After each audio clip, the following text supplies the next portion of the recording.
Hello guys, today in this video we will check summary notes of capital budgeting and investment decision of CA Inter for May 25 and onwards examination. Let's begin the video.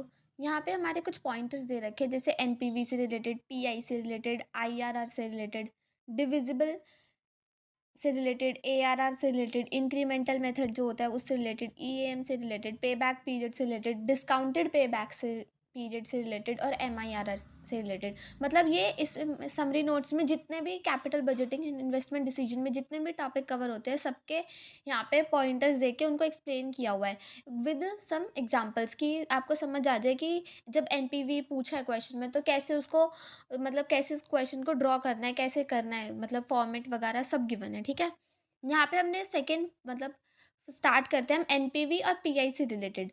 हमारा ये first मतलब ये combined pointer है। ठीक है, यहाँ पे NPV को भी एक्सप्लेन किया हुआ है और पीआई को भी। ईयर दे रखा है, पहले हमें ये एग्जांपल दे रखा है जिससे हमें एनपीवी और पीआई का मतलब फॉर्मूला बता रखा है। ईयर दे रखा है 1 2 3, CFAT यानी कैश फ्लो आफ्टर टैक्स दे रखा है 10K 20K 3rd K।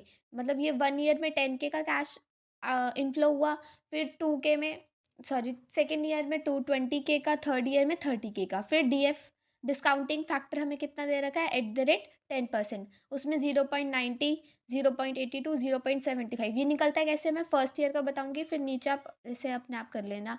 जैसे 1/1.1 इज इक्वल टू करेंगे आप 0.90 आएगा, दोबारा इज इक्वल टू प्रेस करेंगे 0.82 आएगा, फिर further is equal to press करेंगे 0.75 आएगा, और इन CFAT और DF को मल्टीप्लाई करके हमारे पास आता है DCFAT यानी discounted cash flow after tax, which is अगर आप 10K को 0.90 से मल्टीप्लाई करेंगे 9,000, 20K को 0.82 से करेंगे 16,400, ऐसे ही आगे आएगा। फिर हम DCFAT को प्लस कर लेंगे, ये हमारा आएगा present value of future inflows. ठीक है, कितना आया 47,900। फिर इसमें से हम माइनस करेंगे present value of outflow. Outflow हमारा कितना था इस क्वेश्चन में 30,000, ये अज्यूम किया हुआ है।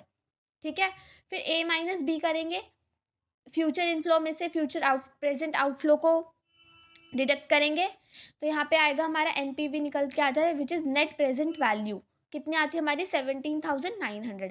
ये क्या है, profit from all over business. ये मतलब जो PAT cash flow after tax क्या होता है, जो हमारे पास कैश फ्लोज आते हैं मतलब टैक्स डिडक्ट करने के बाद उसको हम लेते हैं यहाँ पे। तो ये क्या हो गया, ये profit from all over business हो गया हमारा। फिर पीआई कैसे निकालते हैं, A/B, सिंपल है। आप एनपीवी ध्यान रखोगे, पीआई अपने आप आ जाएगा कि A-B। अगर आप present value of future inflow में से present value of future outflow को माइनस करेंगे तो एनपीवी आएगा, और अगर डिवाइड करेंगे तो पीआई आएगा। पीआई हमारा कितना आया 1.59। इसकी डेफिनेशन क्या होती है, मतलब इसको एक्सप्लेन किया ऐसे किया जाता है कि ₹1 लगाने पर हमें 0.59 मिले, एडिशनल कितने मिले। ठीक है, 1 तो हमने लगाए थे, उसमें हमें इंक्रीमेंट हमारा कितने का हुआ 0.59 का। तो इसे क्या बोलेंगे, ₹1 लगाने पर हमें 0.59 मिलेगी, इसकी एक्सप्लेनेशन है। फिर एनपीवी, तीन तरह का एनपीवी, या तो पॉजिटिव आ सकता है, या नेगेटिव आ सकता है, या जीरो आ सकता है। अगर एनपीवी आपका पॉजिटिव आया तो उस प्रपोजल को एक्सेप्ट करो, नेगेटिव आया तो रिजेक्ट कर दो, जीरो आया तो ऑब्वियसली रिजेक्ट करना पड़ेगा। What is the impact of working capital while calculating NPV pi IRR. इसके क्या इम्पैक्ट होते हैं, पहला आप इसे ऐड करो in the outflow of 0 year. जैसे हमने यहाँ पे आउटफ्लो ऑफ 0 ईयर हमने यहाँ पे 30,000 लिया था, लिखा है ना प्रेजेंट वैल्यू ऑफ आउटफ्लो कितना 30,000। तो इसमें आप क्या करोगे, यहाँ पे वर्किंग कैपिटल जब हमें दे रखा होगा क्वेश्चन में तो add in the outflow of 0 year, 0 year में उसे ऐड कर दोगे। सेकेंड इम्पैक्ट उसका कहाँ जाएगा कि add in the inflow of last year. Last year में इनफ्लो में जो लास्ट ईयर का इनफ्लो होएगा, जैसे अब एग्जाम्पल में यहाँ पे 30 है तो इसमें भी आप ऐड कर दोगे। फिर यहाँ पे आता है what is the impact of scrap और सैल्वेज वैल्यू। अगर क्वेश्चन में स्क्रैप और सैल्वेज वैल्यू दे रखी है तो उसका इम्पैक्ट क्या आएगा आंसर में।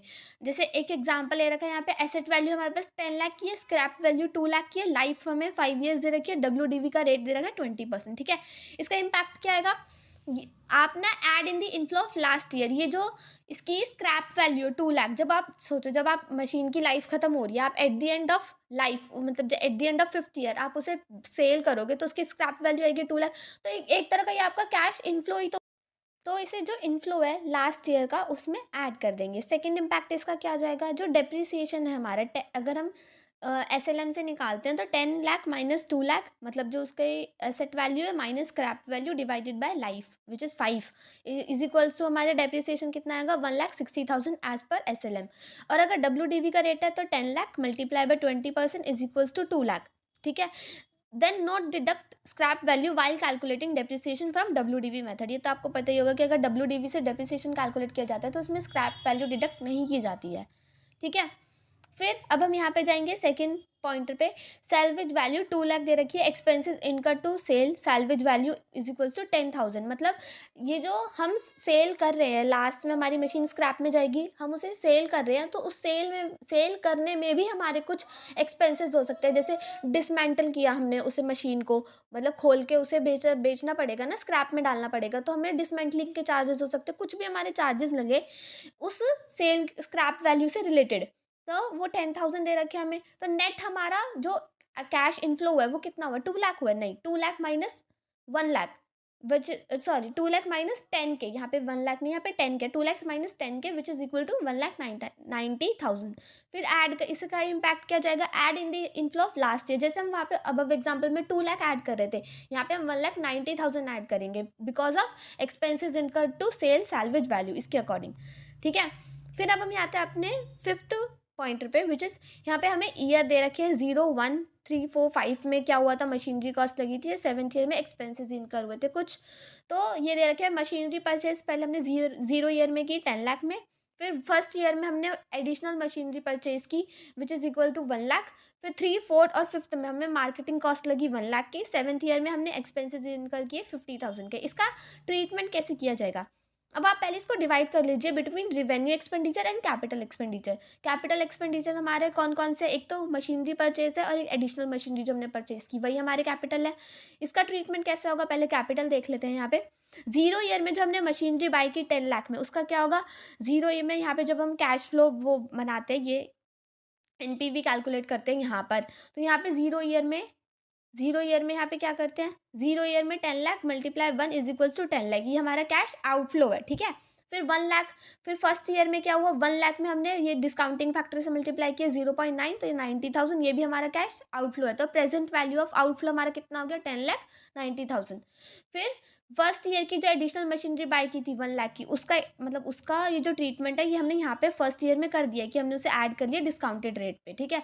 Don't take net of taxes value, इसमें जो हमने ये 1 लाख लिया है, 10 लाख लिया है, ये नेट ऑफ टैक्सेस नहीं लेना, जितना एक्चुअल एक्सपेंडिचर इनकर हुआ है वही हमें लेना है। ठीक है। फिर हम आते हैं यहाँ पे रिवेन्यू एक्सपेंडिचर पे। यहाँ पे हमें केस 1 दे रखा है, एक एडवर्टीजमेंट एक्सपेंस कितना दे रखा है हमें, 50,000। यहाँ पे जो हमारे मार्केटिंग की एक्सपेंसेस इनकर्ड हुए थे ये 50,000, और मार्केटिंग की जो हमारी कॉस्ट है वो कितनी दे रखी है, 1 लाख की।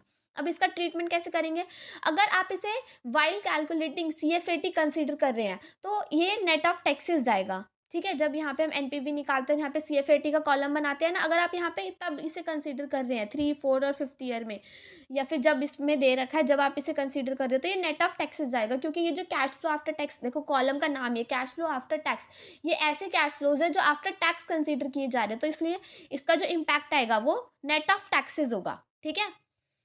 जैसे यहाँ पे 50,000 हमें फर्स्ट ईयर में हमारा इनकर हुआ था, ये रहा यहाँ पे 50,000 फर्स्ट ईयर में, तो 50% लेंगे 25 के, और 1 लाख हमारा थर्ड ईयर में हुआ था तो इसे 50 के लेंगे, 50 मतलब टैक्स हटा के 50% का। फिर when we take revenue expenditure while calculating of NPV then net of taxes is must required. जब आप, मैंने अभी बताया, जब आप एनपीवी कैलकुलेट कर रहे हो तो उसमें नेट ऑफ टैक्सेस लेना ज़रूरी है रिवेन्यू एक्सपेंडिचर्स को। फिर अगर आप CFAT कैलकुलेट कर रहे हैं यहाँ पर, जैसे सेल दे रखा है सेल दे रखा है 5 लाख, लाइफ दे रखी है 3 year, variable cost 40%, fix cost 1 lakh, repair दे रखी है 10,000 पर एनम।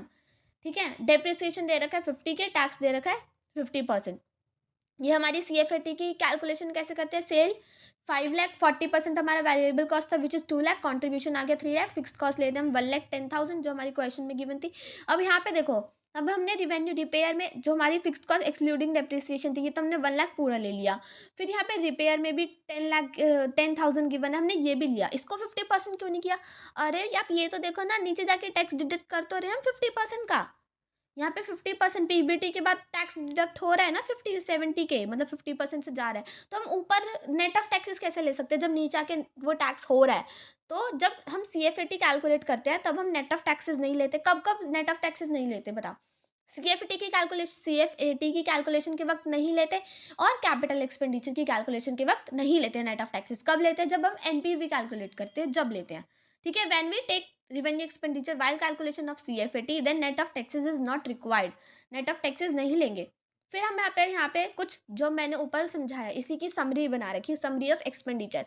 रिवेन्यू एक्सपेंडिचर जो एवरी ईयर हो रहा है, reduce from contribution on no net of taxes CFAT working note, मतलब वर्किंग नोट में हमने ऊपर बता रखा है कि कंट्रीब्यूशन में से डिडक्ट करो, यहाँ पे हमने कंट्रीब्यूशन में से डिडक्ट किया है ना इसे, और नेट ऑफ टैक्सेस नहीं लेना। अगर समटाइम्स हो रहा है तो reduce from CFAT the second column net of taxes, जब एनपीवी कैलकुलेशन, एनपीवी की कैलकुलेशन करेंगे तो नेट ऑफ टैक्सेस लेंगे। और कैपिटल एक्सपेंडिचर तो लेते ही नेट ऑफ टैक्सेस के बिना है कि no net of taxes below 4 column, यहाँ पे हमने 4 कॉलम के साथ बता रखा है ना, मतलब वही बनते हैं ना ईयर, सीएफएटी फिर डीएफ और फिर डीसीएफएटी, तो उसमें नेट ऑफ टैक्सेस लेनी है वैल्यू। अब हम आते हैं अपने 6 पॉइंट पे, which is impact of tax when asset is sold. ठीक है, इसमें हम अगर एसएलएम से हम डेप्रिसिएशन कैलकुलेट कर रहे हैं तब, और डब्ल्यूडीवी से कर रहे हैं तब। इसमें एसेट वैल्यू दे रखी है हमें 10 लाख, लाइफ दे रखी है हमें 8 ईयर्स, सैलवेज वैल्यू हमें दे रखी है 2 लाख, डिप्रिसिएशन दे रखा है 1 लाख। इसमें हमें क्या करना है, अगर जो हमारी सैलवेज वैल्यू है उसे क्या करना है, add in the CFAT of last year, जो हमारा लास्ट ईयर का सीएफएटी होगा उसमें ऐड कर देना है जस्ट। फिर डब्ल्यूडीवी में बहुत सारे केसेस बनते हैं। हमारी एसेट वैल्यू 10 लाख, डेप्रिसिएशन दे रखा है 20%, लाइफ दे रखी है 4 ईयर्स, सेल दे रखा है 2 लाख का, और कैपिटल गेन मतलब जो लास्ट में जब स्क्रैप वैल्यू निकलेगी वो सेल कितने में होगी, 2 लाख में। फिर कैपिटल गेन टैक्स दे रखा है हमें 20%। Value eight the end of fourth year के एंड में वैल्यू कितनी हो जाएगी हमारी, 4,09,600। जब हम डेप्रिसिएशन कैलकुलेट करते करते करते करते आएंगे जब तक, कितनी हो जाएगी, 4,09,600 सेल वैल्यू। इसमें 2 केसेस हैं, अगर सेल होती है हमारी, ये सेल होती है अगर हमारी 5 लाख पे तब हमें क्या होगा, और सेल वैल्यू होती है अगर 2 लाख तब क्या होगा। तो अगर सेल होती है 5 लाख पे तो हमें प्रॉफिट कितने का होगा, 90,400 का, और कैपिटल गेन टैक्स हमें लगेगा 20% के हिसाब से 18,080। और अगर हम सेल करते हैं 2 लाख में, ठीक है, तो हमारा कैपिटल लॉस होगा विच इज़ 2,09,600, और कैपिटल गेन टैक्स अगर हम लगाते, मतलब अगर इस पे वैसे तो क्योंकि गेन ही नहीं हुआ तो कैपिटल गेन टैक्स का क्या मतलब है, बट अगर यहाँ पे टैक्स लगता तो कितने का लगता, 20% ऑफ 2,09,600, और हमने सेव कितने का किया, 41,920 का हमने सेव किया ना, जो हम देते बट हमने वो अभी नहीं दिया, तो 41,920 का हमारा सेव हुआ। इसका इम्पैक्ट क्या क्या जाएगा, पहले हम इसका इम्पैक्ट देखते हैं। अगर सेल वैल्यू हम 5 लाख की करते हैं, गेन होता है और फिर कैपिटल गेन टैक्स लगता है 18,080 का, इसका इम्पैक्ट क्या होगा, add 5 lakh in the fourth year of CFAT, मतलब जब 4th ईयर के उसमें हम ऐड कर देंगे, क्योंकि हमारे पास सेल वैल्यू आई है ना 5 लाख की। लेकिन यहाँ पे क्या होगा, और दूसरा इम्पैक्ट क्या जाएगा, less 18,080 in the 4th year CFAT because we have to pay tax. और इसमें से जब हम 5 लाख ऐड करेंगे तो माइनस करेंगे 18,080, क्योंकि हमें टैक्स भी तो पे करना पड़ेगा। और इसका इम्पैक्ट क्या आएगा, पहले तो 2 लाख हम sale inflow in 4th year में ऐड कर देंगे, और ऐड करेंगे 41,920 of capital gain tax save and add in the fourth year of CFAT, क्योंकि हमने ये सेव किया है ना टैक्स, इसलिए हम यहाँ पे इसे ऐड कर देंगे 4th ईयर में। इसमें 2 लाख भी ऐड होगा और 41,920 भी ऐड होगा। ठीक है, आई होप यू अंडरस्टैंड। फिर यहाँ पे आता है हमारा पे बैक पीरियड। यहाँ पे देखिए अभी हमने कितने नोट्स कवर किए आपको पता होना चाहिए। यहाँ पे हमने एनपीवी कवर किया, पीआई कवर किया, और अब हम आते हैं पे बैक पीरियड पे, विच इज़ 7th पॉइंटर है हमारा यहाँ पर। ठीक है, तो हम यहाँ पे आते हैं, कहाँ गया, ये रहा पे बैक पीरियड। इसमें पे बैक पीरियड 2 तरीके के होते हैं, फर्स्ट नॉर्मल पे back period, second discounted pay back period. Normal पे बैक पीरियड क्या होता है कि जैसे हमने यहाँ पे एक एग्जांपल दे रखा है, ईयर दे रखा है, सीएफएटी दे रखा है, बैलेंस दे रखा है, आउटफ्लो हमारा 10 लाख का हुआ है, इनफ्लो हर साल 2.5 लाख का हो रहा है। ठीक है, 2,50,000 का हो रहा है, तो 2,50,000 यहाँ पे 4 साल तक आया हमारे पास। ठीक है, और बैलेंस मतलब यहाँ पे बैलेंस अगर 10 लाख में से 250 हटाओ तो 750 के, ऐसे ही फिर 250 के हटाओ 500 के, फिर 250 हटाओ तो 250 के, और फिर लास्ट में 0। तो हमारा पे बैक पीरियड, अगर हम बिजनेस में 10 लाख लगा रहे हैं तो हमें वो 10 लाख कितने साल में रिकवर हो जा रहे हैं, 4th ईयर में। इसे कहते हैं हमारा पे बैक पीरियड, कि जब हम पैसे लगाते हैं तो हमारी जो कॉस्ट होती है वो हमें कब रिकवर हो जाती है, कितने टाइम पीरियड में, उसे पे बैक पीरियड कहते हैं। और डिस्काउंटेड पे बैक पीरियड में 5 कॉलम बनते हैं, ईयर, CFAT, DF, DCFAT और बैलेंस।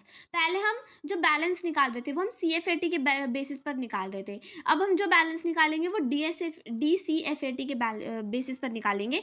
100 का जो 110 लाख है, 100K है, उसमें से हम 225K माइनस करेंगे 775, ऐसे फिर 205 माइनस करेंगे, बैलेंस बचेगा 570। DCFAT तो मैंने आपको ऊपर बताया ही था कैसे निकालना है, वो डिस्काउंटिंग फैक्टर फिर मल्टीप्लाई करना है CFAT का डिस्काउंटिंग फैक्टर को, तो DCFAT आएगा और फिर हम उस पर बैलेंस निकालेंगे।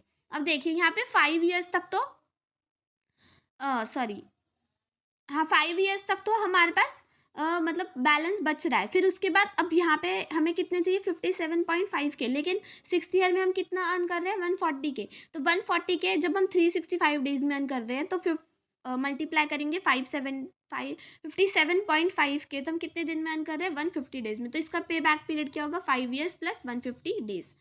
ठीक है, आई होप सो आपको ये समझ आया होगा। अब इसके पहले आप स्क्रीनशॉट्स ले लीजिए, ये रहा, यहाँ पे पेज नंबर 1 है ये, फिर ये 2 है, फिर ये 3 है, और ये कंटिन्यूटी में ऐसे जा रहा है। ठीक है, ये 4th है, ये 5th है, और ये हाफ पेज है लास्ट में।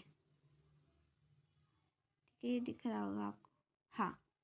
Before living, I hope you like this video. Before leaving, don't forget to like and comment and subscribe my channel also. Thank you for watching. Bye.